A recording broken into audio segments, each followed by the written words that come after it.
How's it going, everyone? Shiny Plume here. Today, I wanted to talk about something a little bit different. Talk about a format that I've been playing. And no, this isn't a 60 card plant deck profile. No, this is about a fan made format that me and my friends have been talking about playing and is extremely fun. It's called Domain Format. Now, what is Domain Format?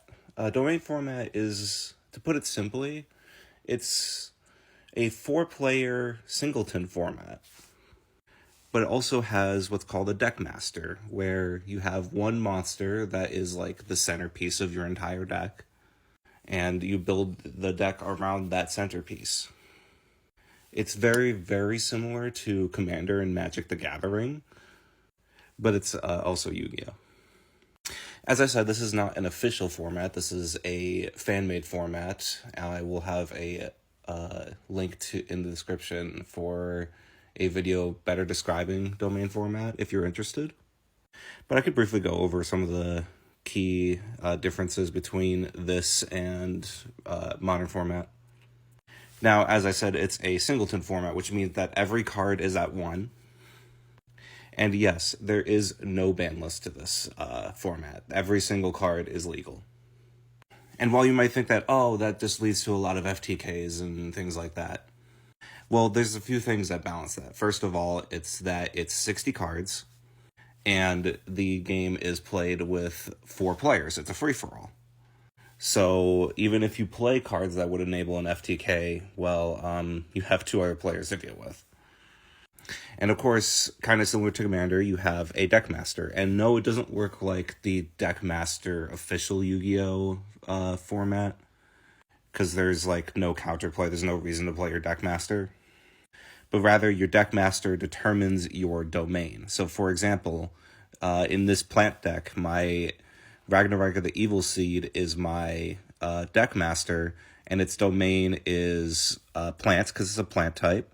But also the domain can be plants, insects, and reptiles because it mentions it in the text box.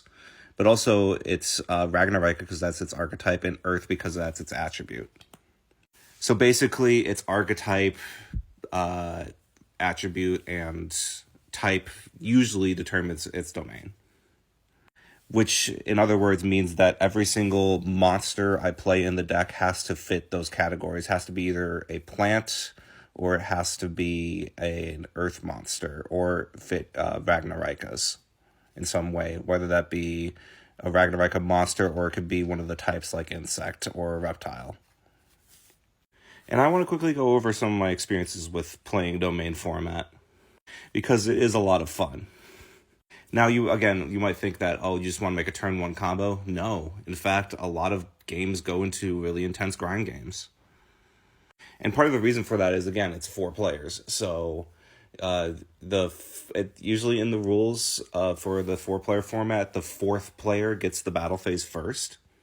So it gives the other players opportunities to set up, and then the 4th player just like also the setup, but also can attack, but sometimes they don't.